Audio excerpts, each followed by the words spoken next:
Now, before we get into the loss of careers, let's get into the loss of space, which was a common occurrence for my pockets before switching over to the Ridge wallet, which is hooking you guys up with code HONEST for 10% off. Now, I'm no stranger to sporting big bulges, if you know what I mean. But let's just say the massive bulky rectangular print on my thigh is not the type of bulge that is appealing to the eye. Now, I also love listening to music, which inevitably means a pair of earbuds fitting into a pocket, which was so uncomfortable with a big bulky wallet. Now with the Ridge, I'm patting my pocket every 5 seconds to make sure my wallet is still there because I'm not used to that level of slimness, and it's so beneficial. To put it simply, it's like life before and after smartphones. You'll never go back. So to all my beautiful people who have been stalling, click the link in the description, use code HONEST for 10% off, buy the wallet with a discount, and it also makes for a perfect gift. So just embrace the easier side of life. Now let's get into this video.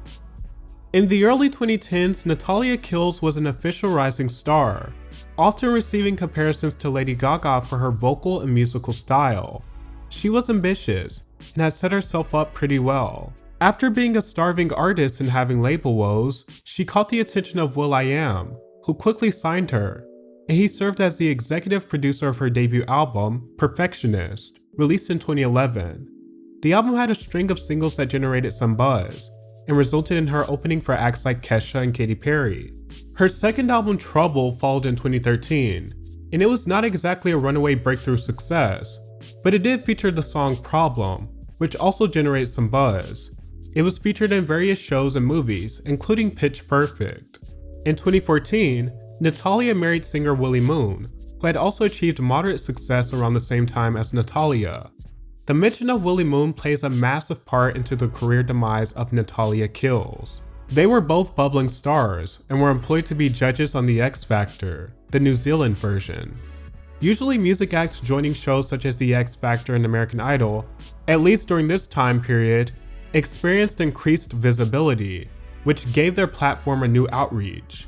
So this could have been a seriously great opportunity for them, but it had the exact opposite effect on their careers, to the point that I would say Natalia Kills and Willie Moon were two of the most hated pop stars for a brief period on the internet and in the media. And the fact of the matter is they weren't household names or even big stars, so the incident that occurred completely overtook and overshadowed any momentum they had going for themselves. And for those of you who do not recall the incident, it has to be one of the most awkward TV moments in history. Natalia Kills accused a contestant named Joe Irvine of copying her husband. Joe performed a rendition of Michael Bublé's Cry Me a River in the first live show. Natalia was extremely brutal in her delivery. She called Joe a doppelganger and said that he was disgusting and that he makes her sick. As an artist who respects creative integrity and intellectual property, I am disgusted at how much you have copied my husband, Natalia said. From the hair to the suit. Do you not have any value or respect for originality? You're a laughingstock, it's cheesy, it's disgusting. I personally found it absolutely artistically atrocious. It's absolutely disgusting. You have no identity, I can't stand it, I'm ashamed to be here. It was cruel and extra as hell. And also funny considering her husband's style is the least imaginative style there is. He just wore nice basic suits. Willie Moon also chimed in and said, "A little bit cheap and absurd. It's like Norman Bates dressing up in his mother's clothing. It's all a little bit creepy. It feels like you're going to stitch someone's skin to your face and then kill everybody in the audience." So I think anyone could understand how this all reflected terribly on both of them. And so it did. Immediately people called for them to be fired. Ed Sheeran, Bastille, Ellie Goulding, and Lorde rallied behind Joe.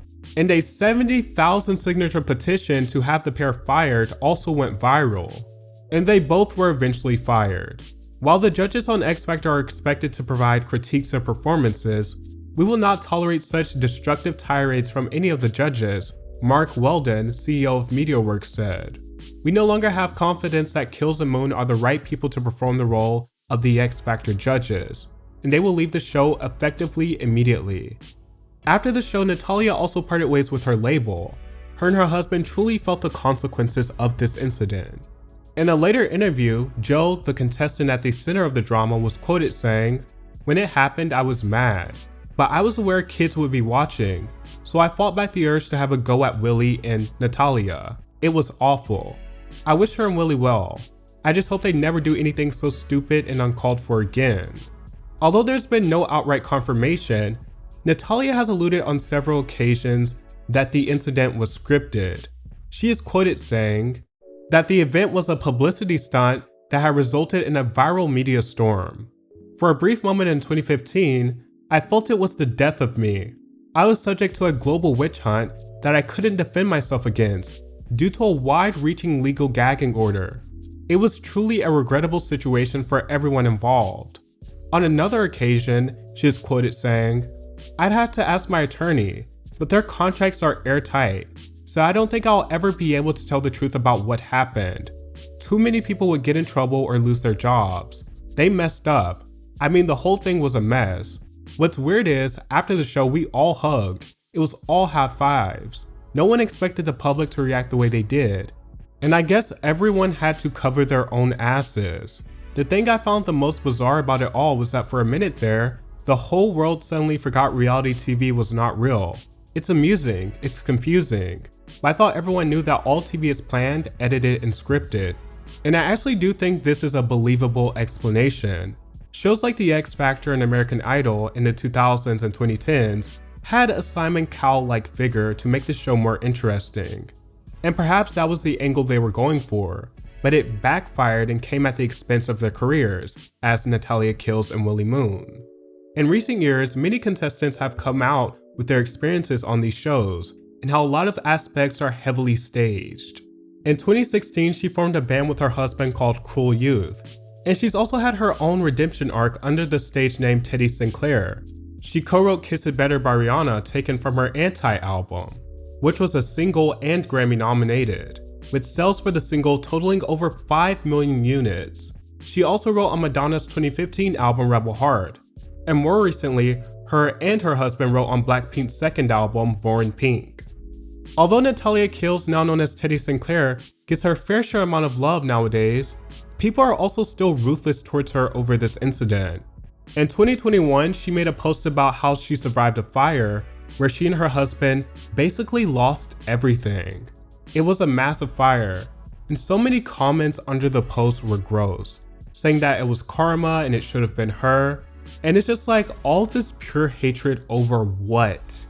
Yes, the backlash was justified at the time of the incident, but it's nearing a decade since this incident happened.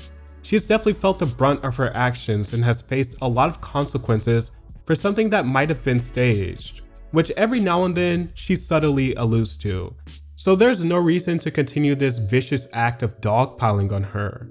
She said some rude and mean things that were likely orchestrated nearly a decade ago, and she lost nearly everything because of it. She didn't off anybody, she didn't put her hands on anyone, so I honestly don't understand the persistence in hating on her.